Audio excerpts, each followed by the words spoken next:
Buenos días a todos los presentes en esta transmisión virtual vía streaming por nuestra fanpage UNEDEL y BEDEL de la licenciatura en nutrición. En nombre de la Universidad Enrique Díaz de León y de la licenciatura en nutrición, les doy la más cordial bienvenida a este interesante webinar, que se realiza para fomentar la actualización de la comunidad universitaria. Agradezco a la marca Splenda por la vinculación que hemos realizado para que se lleve a cabo este evento. Y sin más preámbulo, me permito presentar a la invitada del día de hoy, no sin antes invitarlos a que al final de la presentación puedan escribir sus comentarios dentro de la página de Facebook o preguntas que al finalizar daremos un tiempo para que podamos responder a estas preguntas. Entonces, bueno, ella es egresada de la licenciatura en nutrición de la Universidad del Valle de Atemajac.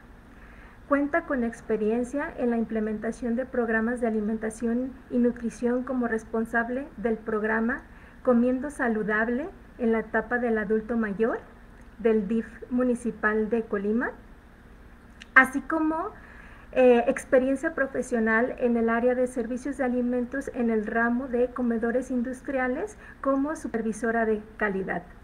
Actualmente, ella forma parte del equipo de asesores nutricionales de Splenda y tengo el gusto de presentar con el tema Panorama actual de los edulcorantes no calóricos a la licenciada en nutrición Geraldine Minacata Morentín. Muy bienvenida y es un gusto que estés con nosotros el día de hoy.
tienen sobrepeso u obesidad, y 1 de cada 3 niños y adolescentes tienen sobrepeso y obesidad. Entonces, pues sí es preocupante, ¿no? Y toda esta parte de exceso de consumo de azúcar que tenemos al día. Pero aquí les quiero comentar en esta diapositiva el por qué nos gusta tanto lo dulce, por qué tenemos ese apego por lo dulce. Quiero decirles que es innato. Desde que nacemos, el primer alimento que obtenemos es, en este caso, la leche materna o la fórmula, por lo cual es dulce, ¿no? Entonces viene desde el nacimiento este gran apego. Por otra parte, tenemos otro factor, la energía. Desde décadas antepasados se asociaba lo dulce como algo bueno, saludable. Entonces, desde aquí tenemos este punto. Y las cosas amargas se asociaba con cosas tóxicas, malignas, ¿no? Entonces, también este gusto viene desde los antepasados. No sé, escucho ruido, escucho algún micrófono. No sé si lo pudieran poner en silencio. Gracias. Por otra parte, tenemos otro factor que es culturalmente y socialmente. Aquí en México, vaya, tenemos muchos días festivos, ¿no? Como el Día de Muertos, se asocia con pan de muertos, o en Navidad el ponche caliente, o el atole, o por otra parte en los cumpleaños, ¿no? No es un cumpleaños si no hay un pastel. Y bueno, más que nada también en sí en la convivencia entre los amigos, ¿no? En los fines de semana que están acompañados en reuniones con bocadillos, bebidas gaseosas. Entonces, bueno, cultural y socialmente es uno de los factores aquí en México. Y por último tenemos calorías vacías. Sí, el azúcar pues nos va a aportar nulo de nutrientes, pero al igual nos va a dar energía, ¿no? Entonces, estos son uno de los factores en el cual nos gusta, se relaciona con el gusto de lo dulce. Bueno, como ustedes saben, está muy sonado ahorita de volver a lo natural. Se cree que el azúcar natural es lo mejor. Pero como ustedes pueden ver aquí en esta tabla, se dan cuenta que todos al final contienen glucosa y fructosa. Es decir, que va a estar sí en diferentes proporciones, pero su metabolismo va a ser muy parecido. En este caso, por ejemplo, tenemos el azúcar morena, que igual tiene glucosa y fructosa. Calorías en 10 gramos te aporta 40 kilocalorías y en una cucharadita 20 kilocalorías. Por otra parte, tenemos igual azúcar de palma o coco, que igual te aporta 40 kilocalorías en 10 gramos y en una cucharadita de 5 gramos te aporta 20 kilocalorías. En esta parte, por ejemplo, tenemos jarabe de agave, que también contiene glucosa y fructosa, igual en 10 gramos 40 kilocalorías. Pero para poder llegar al dulzor de una cucharadita de 5 gramos, se tienen que utilizar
en sí es una fruta que también desde antes se consumía en la prehistoria, es nativa del sur de China y bueno, en el año 1941 fue cuando descubrieron más que nada este compuesto dulce que son los monogróseos.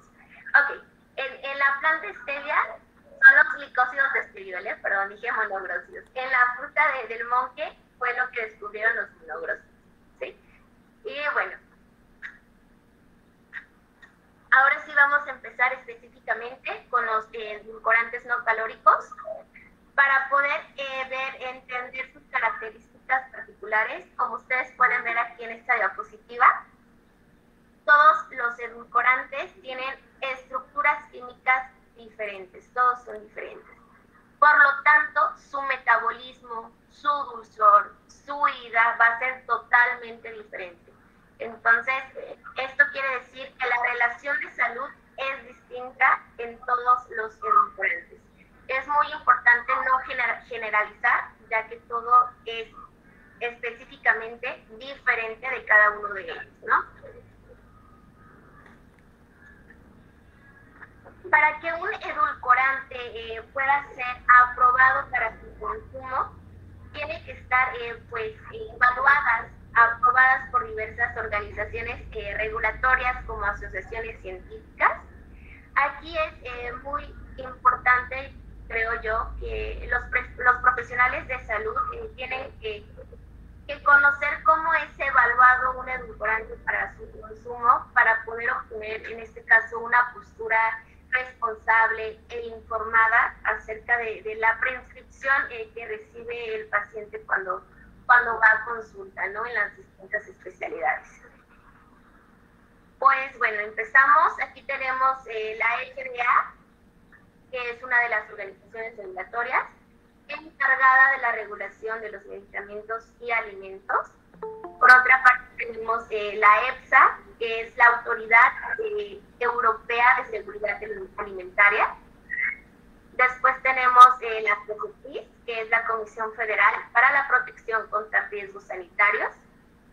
Después tenemos estos dos comités mixtos, que son regidos por la FAO y la OMS, se rigen por la FAO y la OMS. Por lo tanto, la YEXA es el organismo experto en los aditivos alimentarios. Es decir, se encarga de evaluar la inocuidad de todos los aditivos alimentarios. Por ejemplo, todos los alimentos que son industrializados, comercializados, para que puedan utilizar un aditivo alimentario, tuvo que haber sido considerado inocuo por la YEXA. Por otra parte, tenemos el Códex Alimentario, que este Códex Alimentario es el encargado de elaborar diversas normas alimentarias a nivel internacional. De hecho, el Códex Alimentario fue el que realizó la definición de los edulcorantes que les acabo de mencionar anteriormente.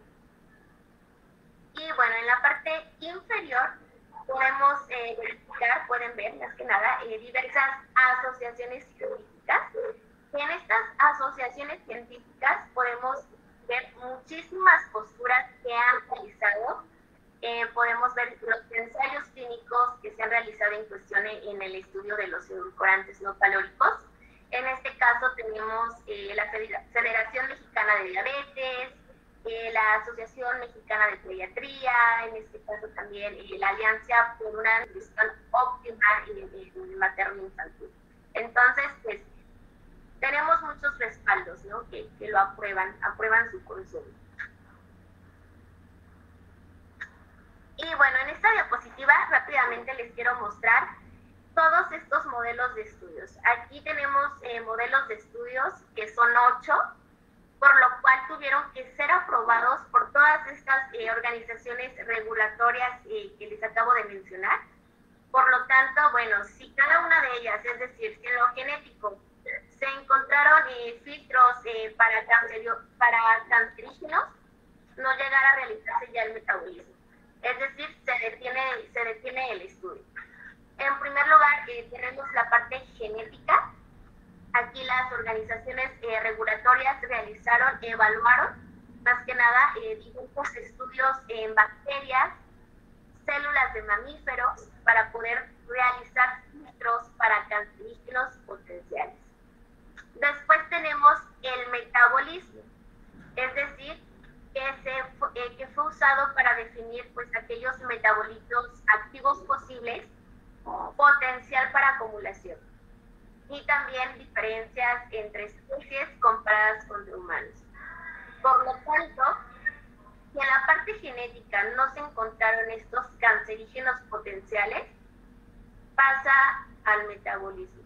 Aquí en el metabolismo, como no se encontraron acumulaciones, es decir, metabolitos para una acumulación potencial, pasa a la siguiente prueba, que son las dosis, ¿no? Primero que nada tenemos la parte aguda, que es decir, en el estudio aplicaron una sola dosis. Después se realizaron dosis a corto plazo, que son dosis diarias repetidas durante 14 y 28 días y para identificar el órgano objetivo. Después, en esta parte subcrónico, tenemos dosis repetidas diariamente por 90 días. Aquí surge algo muy interesante, ¿no? Que es la dosis respuesta. La dosis respuesta es cuando se define qué dosis se va a realizar en la parte crónica. Por último tenemos la parte crónica, que son dosis diarias repetidas, pero durante 2 años en roedores, más que nada con la finalidad de investigar carcinogenicidad y no el paralaído. Por último tenemos la parte reproductiva, es decir, la dosificación se hizo antes, durante y después de la etapa reproductiva para investigar más que nada efectos en el desarrollo fetal y neonatal. Una vez que la parte genética, metabolismo, reproductiva no se encontraron efectos adversos, seguimos con el metabolismo. Pero aquí en el metabolismo fue evaluado el ADME en humanos, es decir, evaluaron lo que es la distribución, metabolismo, excreción en humanos, con compuestos marcados, es decir, utilizaron en este caso sustancias para detectar una bioacumulación, por lo tanto no se encontró ninguna bioacumulación. Quiero que sepan que todos estos estudios, la dosis se aumentó hasta que se detectara un efecto, ¿no? Por lo tanto, bueno, este es uno de los modelos de estudio muy conocidos, evaluados por diversas organizaciones regulatorias. Una vez que ya tenemos los estudios de estudio evaluados y aprobados, se va a calcular la IDA. Para poder calcular la IDA, se tienen que utilizar dosis máximas toleradas sin efecto observado. Sí, aquí tenemos. Esto significa que es un NOEL, nivel de efecto no observado, y este es la IDA. Por lo tanto, también para poder calcular la IDA, se ocupan diversos factores de seguridad. El más común es el factor 100. Se utiliza este factor 100 por 10 interespecie y 10 por intraespecie.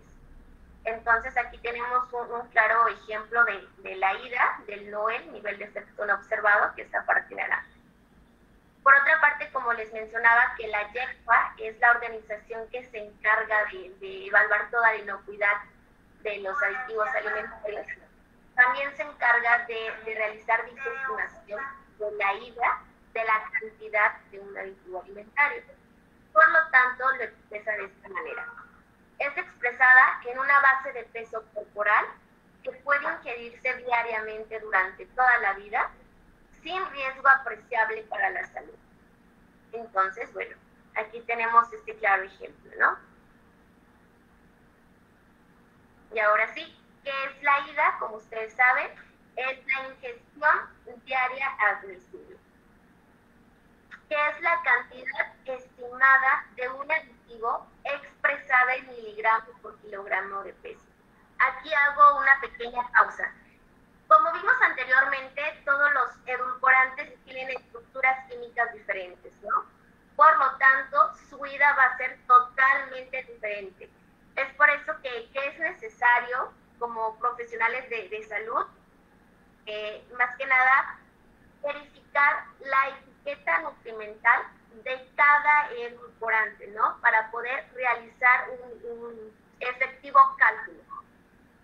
Y por lo tanto, aquí les voy a poner un ejemplo.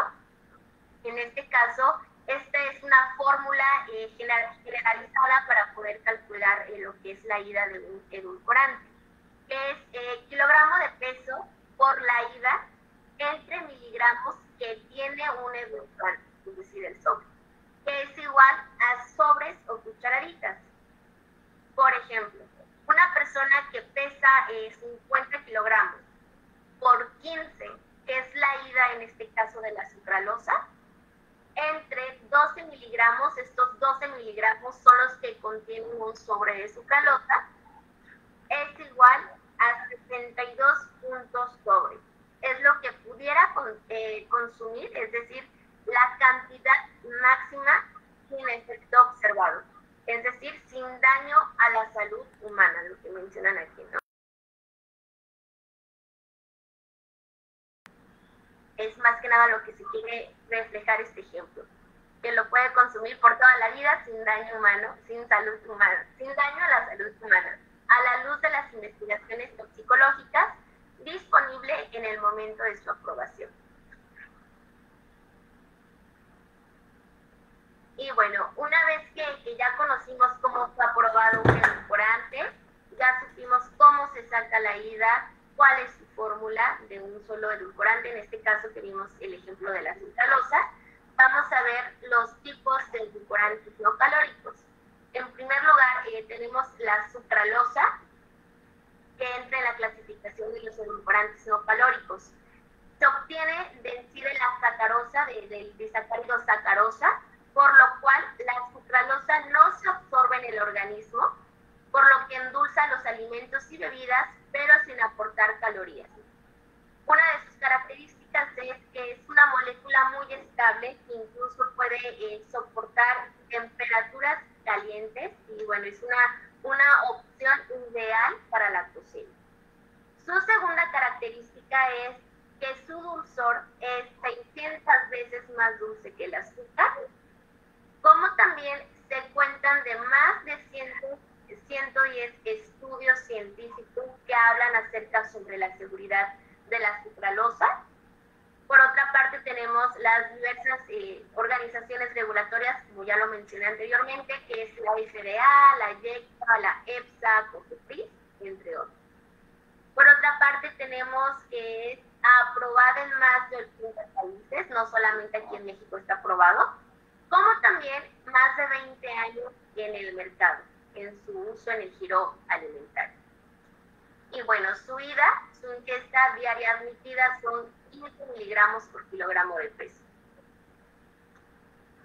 Otra de las características de la sucralosa es que es similar a un disacárido, pero no es un disacárido, es un disacárido sustituible.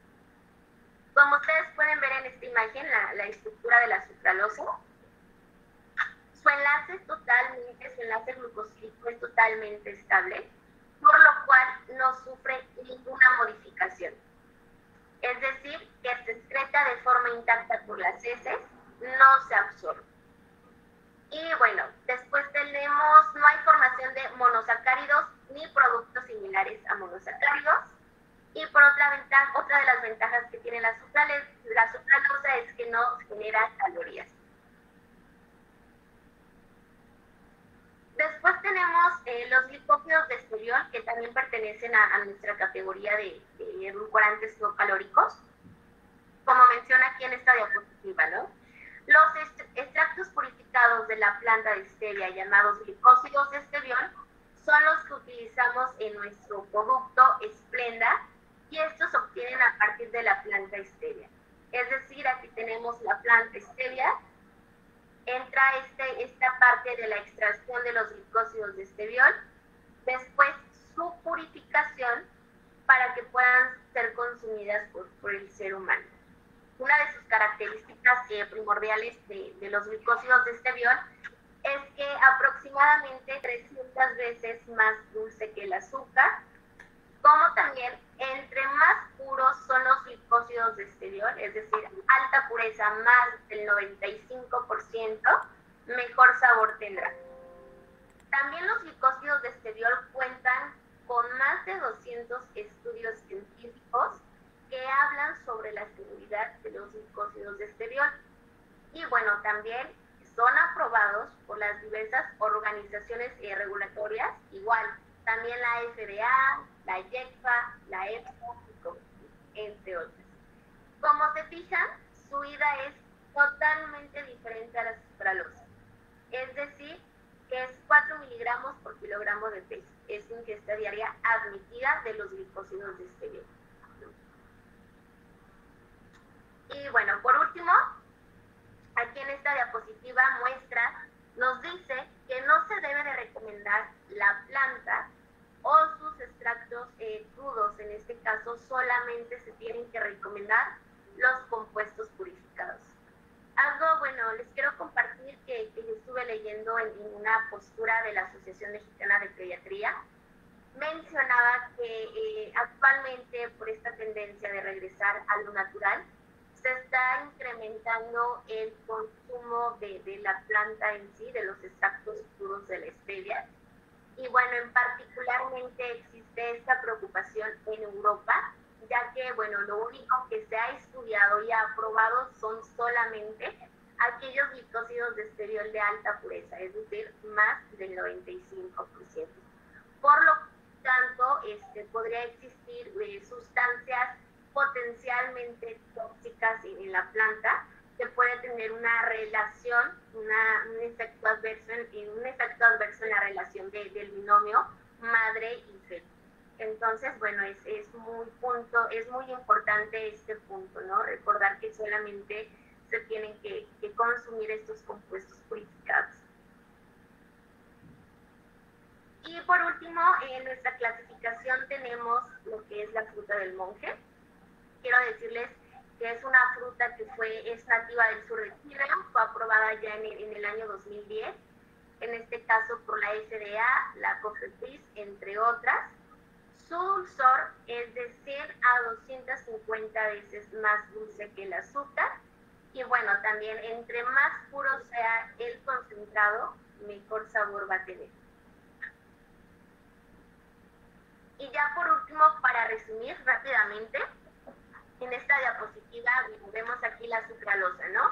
Que la sucralosa proviene de la sacarosa, por lo tanto no se metaboliza, no es asimilado por el organismo, gracias a su enlace glucosídico que es tan estable, se puede encontrar de manera intacta por las heces. Después tenemos que su ida son 15 miligramos por kilogramo de peso y su dulzor es 600 veces más dulce que el azúcar. Por otra parte, tenemos aquí la planta stevia, que gracias a este proceso de purificación, de extracción, se obtienen los glicósidos de stevia. Por lo tanto, su metabolismo pasan intactos en el tracto gastrointestinal superior, se hidrolizan en colon, por lo cual se excretan de forma intacta por la orina en menos de 24 horas. Y su ida, como ya mencionamos, son 4 miligramos por kilogramo de peso. Su dulzor son 300 veces más dulce que el azúcar. Y bueno, como ustedes pueden ver aquí, estos 12 edulcorantes no calóricos, su dulzor son moléculas muy dulces, es decir, 600 veces más que el azúcar, 300 veces más que el azúcar. Por lo tanto, para poder cumplir la ida, se tiene que utilizar una cantidad demasiado pequeño, es decir, un granito en cada zona.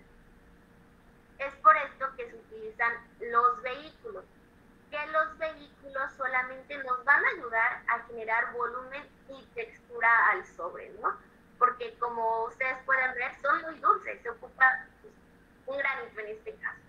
No puede haber ningún edulcorante no calórico totalmente puro, es decir, que contenga, en este caso, sucralosa o stevia, porque nada más sería un granito, no se pudiera realizar un sobre. Entonces, esta es la funcionalidad de los vehículos, de brindar volumen y textura solamente. para en sí poder generar lo que es el software. Y bueno, ya por último, vamos a ver algunos mitos que tenemos en cuestión de la relación de los consumos edulcorantes no calóricos con algunos mitos. En este caso tenemos lo que es el cáncer, como ya vimos anteriormente, ¿no? En la cuestión de la historia, que surgió un estudio mal hecho, con su metodología científica mal, por lo tanto, bueno, se relacionó que cáncer de vejiga en ratas. Pero como ya lo vimos anteriormente en las diapositivas, la sucralosa cuenta con más de 110 estudios científicos y más de 20 años en el mercado. Como también los glicósidos de estriol cuentan con más de 200 estudios científicos que aprueban sobre su seguridad. Y bueno, tenemos los 8 modelos de estudios. Como vimos anteriormente en la parte genética, se realizaron los diversos estudios en células, en bacterias, para poder realizar estos filtros de cáncer, por lo cual no se encontraron ningún efecto adverso. Y es por esto que pasó al metabolismo. Entonces, no hay ninguna relación en cuestión del consumo de los endulzantes no calóricos con el cáncer. Aparte, bueno, de estos 8 estudios ya vimos las diversas organizaciones regulatorias que lo aprobaron, ¿no? Por otra parte, tenemos la Sociedad Americana de Cáncer y el Instituto Nacional de Cáncer, que respalda esto, concluyendo que los edulcorantes aprobados por la FDA no causan cáncer. Después tenemos el embarazo. Hay un mito, ¿no?, en el embarazo, por lo cual mencionan que puede causar daño en el feto, puede modificar la lactancia. En este caso, bueno, pues fue aprobado por las organizaciones regulatorias, en el cual concluyen que es seguro su consumo durante el embarazo y la lactancia. En este punto, por ejemplo, se pueden utilizar como herramienta los edulcorantes no calóricos, dirigido a las mujeres que están por sobrepasar esa recomendación del peso gestacional. Como ustedes ya saben, cuando existe cuando pasa esta recomendación, pueden surgir diversos factores de riesgo, ¿no? Como son preeclampsia, nacimientos prematuros, en este caso nacimientos macrosómicos o cesáreas. Entonces, bueno, puede ser como una herramienta los edulcorantes para evitar un peso no adecuado en la etapa gestacional. Por lo tanto, tenemos la lactancia. De hecho, en una postura de la Asociación Mexicana en Pediatría, menciona que los niveles encontrados de algunos edulcorantes en la leche materna, pues fueron niveles totalmente sin significancia clínica, no tenían tanta relevancia. Incluso estos niveles tan pequeños no podían modificar el sabor dulce de la leche materna, es decir, que no había ninguna modificación. Es por esto que se consideran seguros su consumo en esta población vulnerable en el embarazo y lactancia. Por otra parte, tenemos que se han realizado todos los estudios requeridos por la FDA, la parte reproductiva, que vimos anteriormente, que se realizaron dosificaciones antes, durante y después de la parte reproductiva para investigar efectos en el desarrollo del feto y neonatal, por lo cual no se encontró ningún efecto. Después tenemos que cuando es aprobado ha pasado por rigurosos procesos, que es lo que acabo de mencionar, pasan por rigurosos evaluaciones toxicológicas para descartar dichos efectos, ¿no? Por lo cual no fueron encontrados. Por último, tenemos estudios que respaldan su seguridad. Entonces, aquí la respuesta es que no hay una relación en el consumo de los edulcorantes no calóricos en esta etapa de la vida, embarazo. Después tenemos otro mito relacionado al consumo de los edulcorantes en niños. Actualmente podemos ver la nueva etiqueta, ¿no?, que surge de la norma 051 en los refrescos, ¿no? Menciona que los edulcorantes no calóricos no se deben de recomendar en niños. Y sí, de hecho, en la postura de la Asociación Mexicana de Pediatría, diversos doctores, investigadores, incluso nutriólogos clínicos, mencionan que la leche materna sí es exclusivamente hasta los 6 meses. Por lo tanto, en esta etapa pues, están en desarrollo, crecimiento y no debe de tener una restricción calórica el niño. Por otra parte, otros investigadores mencionan que de 1 a 3 años es una etapa en la cual el niño está apenas creando estos hábitos alimenticios, por lo tanto, no lo necesita. Pero también concluyen que si algún niño tuviera algún riesgo de salud, puede ser recomendado de forma segura. Es decir, si tiene este niño un riesgo de salud en donde tenga que restringir en su dieta, su restricción calórica o en este caso de azúcares simples, sí es recomendable de forma segura. Aquí les voy a mostrar unos ejemplos, ¿no? Primero tenemos diabetes, que en este caso puede ser diabetes tipo 1, que es más común en niños, o también diabetes tipo 2. Después tenemos niños con un alto consumo de azúcar simple en su dieta, poca actividad física y mala alimentación, lo pueden utilizar de forma segura. Después tenemos, por último, niños que presentan mayor peso para la talla y peso recomendado a su edad, es decir, sobrepeso y obesidad, es recomendable su consumo. Como vimos anteriormente en la estadística, ¿no? 1 de cada 3 niños o adolescentes tienen sobrepeso u obesidad. O en este caso que México ya es el primer lugar en obesidad infantil. Entonces, es totalmente seguro el uso de los edulcorantes no calóricos en niños. Hay que tomar en cuenta bien estas dos categorías, ¿no? No lo necesitan ni recomendado. Entonces, hay que estar bien informados en esta parte para, en dado caso que nos preguntaran, oye, ¿por qué no se puede si en la etiqueta nutrimental menciona esto, ¿no? De las bebidas gaseosas. Entonces, esta es la conclusión, es seguro los edulcorantes no calóricos en niños. Y por último, bueno, tenemos uno de los mitos que es la diabetes. No aumentan el nivel de glucosa ni insulina. De hecho, también sus niveles evaluados o encontrados son de pues, mínima significancia clínicamente. No hay una modificación en la glucosa postprandial. Como también las personas con diabetes pueden consumirlo de forma segura.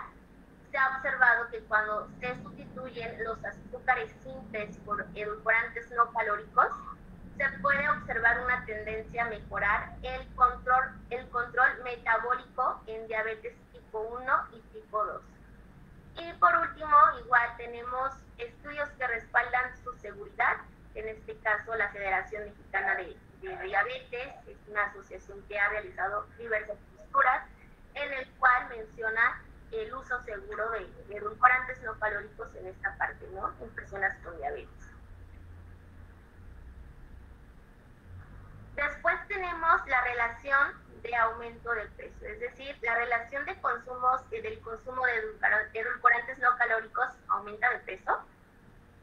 Por ejemplo, se ha comprobado que diversas personas que se encuentran en este riesgo de obesidad, su consumo excesivo de edulcorantes no calóricos es porque más que nada lo utilizan como medida para tratar de mitigar esa propensión, ¿sí? de ganancia de peso. Por lo tanto, su uso se ha relacionado su uso de los edulcorantes no calóricos, que más que nada es por la preocupación de dicha propensión y no su causa. También esto va relacionado mucho con la psicología. Por ejemplo, personas piensan que ya pueden consumir alimentos ricos en energía porque ya están consumiendo menos calorías, ¿no? En su consumo de alimentos o bebidas con edulcorantes no calóricos. Pero esto es totalmente erróneo. Hay que considerar que cuando se incorpora los edulcorantes no calóricos como herramienta a un estilo de vida saludable, siempre tiene que estar acompañado en este caso de un plan de alimentación supervisado por un nutriólogo, más aparte acompañado con actividad física. Entonces, como conclusión, es que los edulcorantes no calóricos no están en esta relación de que aumenten de peso. Después, estudios respaldan su seguridad, también diversas organizaciones regulatorias aprueban su consumo para esta población. Y bueno, por esta parte, este es uno de los mitos, ¿no? Y por último, tenemos lo que es la seguridad. Volvemos a lo mismo. Diversas organizaciones regulatorias, la FDA, la IECFA, la EFSA, COFEPRIS, entre otras, aprueban el uso seguro de los edulcorantes no calóricos.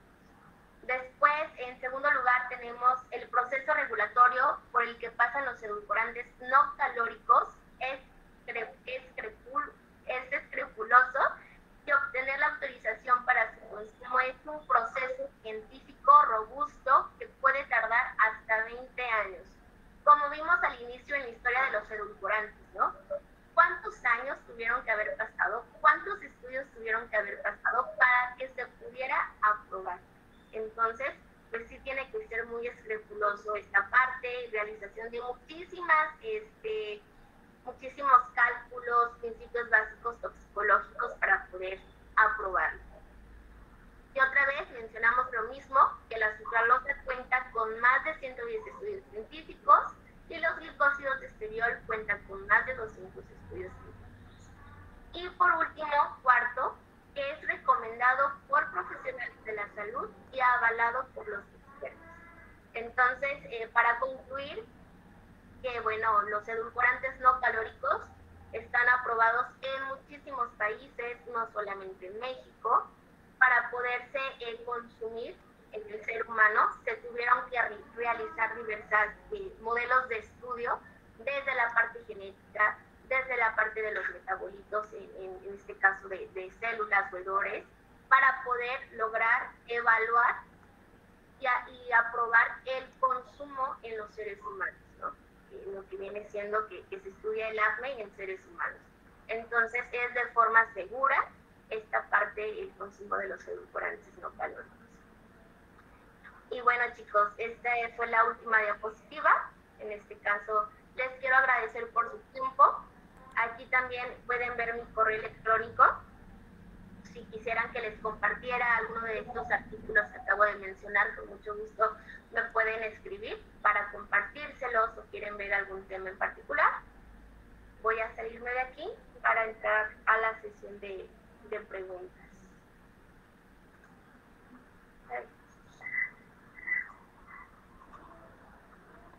Listo.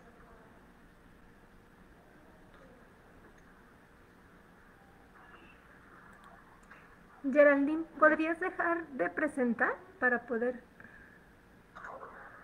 Muy bien, gracias. Bueno, te agradezco por compartirnos esta información, que seguro creo va a ser valiosa para aquí todos los alumnos presentes, y doy apertura al espacio de preguntas u comentarios que quieran hacerte los alumnos que nos acompañan. ¿Alguien quiere hacer algún comentario o alguna pregunta en específico?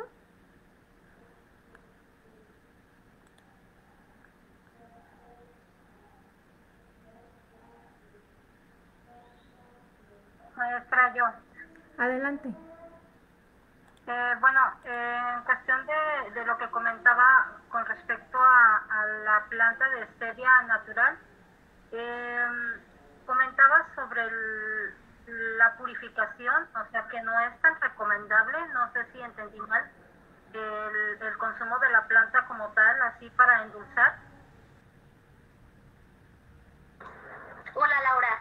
Sí, de hecho, bueno, en la diapositiva mencionaba que lo único que está estudiado son estos extractos purificados que se extraen de la planta, llamados glicósidos de esteriol. No se recomienda el consumo de la hoja en sí, de los extractos crudos, porque no se han estudiado, no han sido aprobados por las organizaciones regulatorias. Solamente estos compuestos que se extraen, glucósidos de stevia. Eso por lo que hacen ustedes la presentación en sobre, ¿no? O sea, porque ya es lo que ya está estudiado y es lo que normalmente es lo que está recomendado, por así decir, ¿verdad? Así es, Laura. Lo que está en el sobre son los glucósidos de esteviol, es decir, son los compuestos purificados. Es lo que vas a poder encontrar en un sobre con su vida recomendada. Gracias. A ti, Laura. ¿Hay aquí algún comentario que menciona? Excelente conferencia. Existen comentarios en los cuales señalan diferencias en el sabor de los edulcorantes con respecto al azúcar. ¿Existen estudios en torno al sabor de los edulcorantes? Es la pregunta. En cuanto a la similitud, me imagino, con la sacarosa.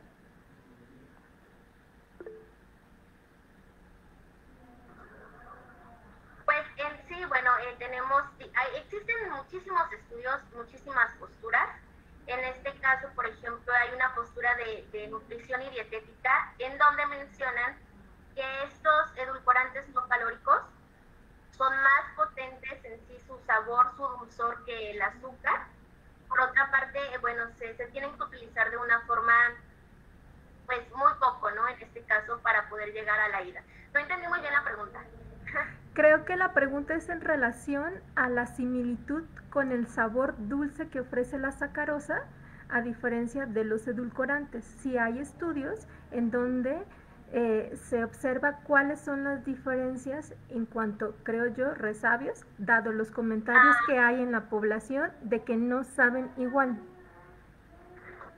De hecho, en sí, en este caso, que es la sucralosa, mencionaba que es totalmente diferente a la sacarosa, ya que es un disacárido sustituido, clorado en este caso, por lo cual su forma, su sabor industrial va a ser más intenso todavía que el azúcar. En este caso mencionaban que es 600 veces más intenso que el azúcar, dando un sabor al último, pues dulce, ¿no? Pero más intenso que el azúcar.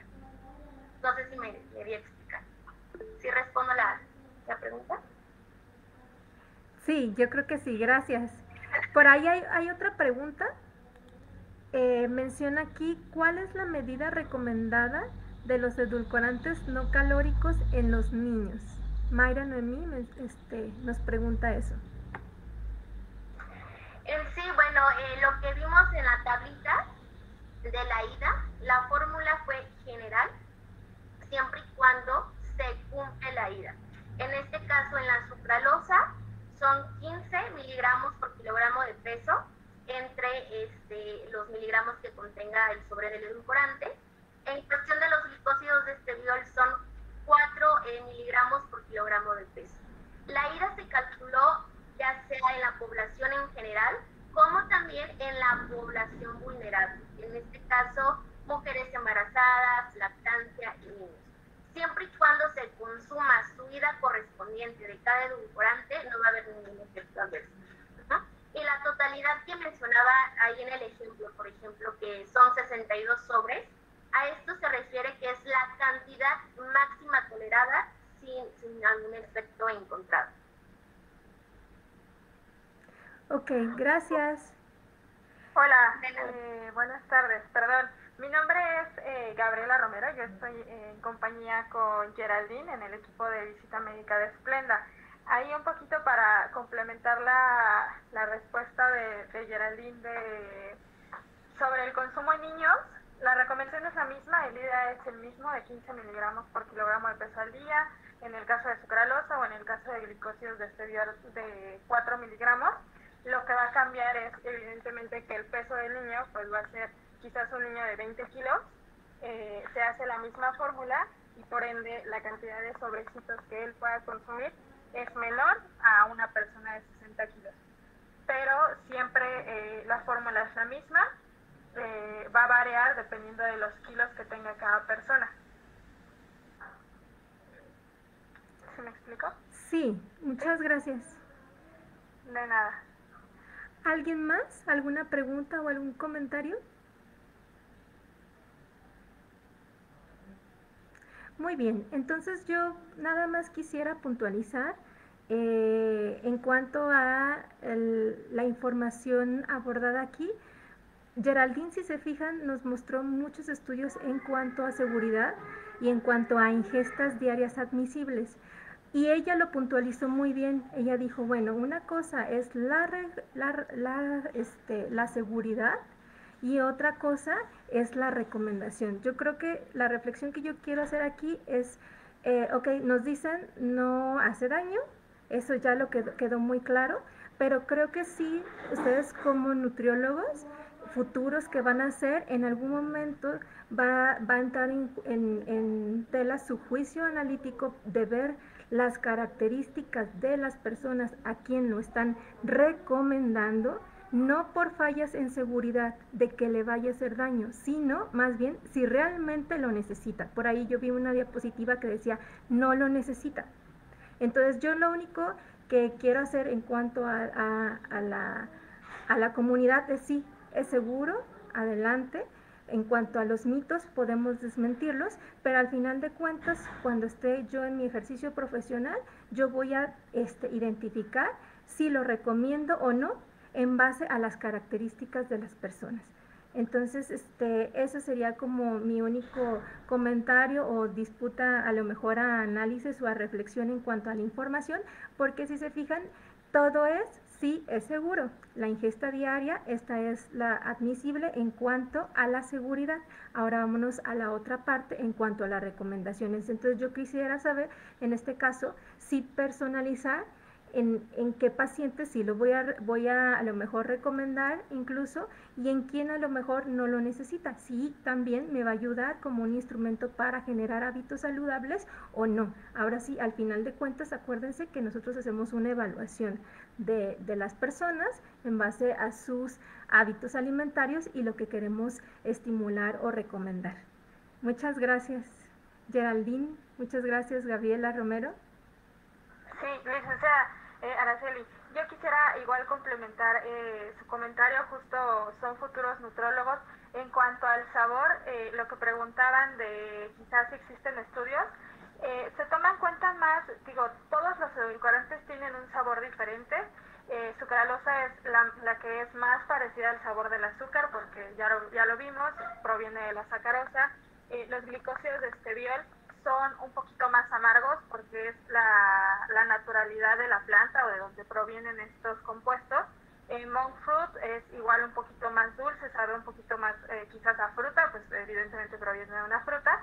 Y la recomendación en ese aspecto es mucho tomar en cuenta los gustos de cada paciente, tomar en cuenta pues la palatabilidad de cada uno, porque hay quienes están muy apegados al sabor de lo dulce, o hay quienes dicen, yo no endulzo nada, quizás prefiera los sabores amargos. Entonces es mucho de tomar en cuenta los gustos del paciente para que exista esa mayor adaptabilidad a esta sustitución del azúcar por algún endulzante no calórico. Muchas gracias. Listo, gracias a ustedes por la invitación. No, de nada, nuevamente agradezco la vinculación que hemos hecho, y al final de cuentas pues es para compartir precisamente lo que ustedes estudian, lo que ustedes ofrecen bajo respaldo científico, ¿no? Gracias a ustedes, a ti Araceli, por permitirme estar el día de hoy con ustedes. Ya tienen mi correo electrónico, cualquier duda que surja más adelante, pues con mucho gusto voy a estar al pendiente, ¿no? Y bueno, que tengan excelente día, chavos, y bueno, les agradezco mucho. Gracias, igualmente, excelente día para todos. Igualmente, hasta luego, gracias. Hasta luego. Hasta luego, buen día.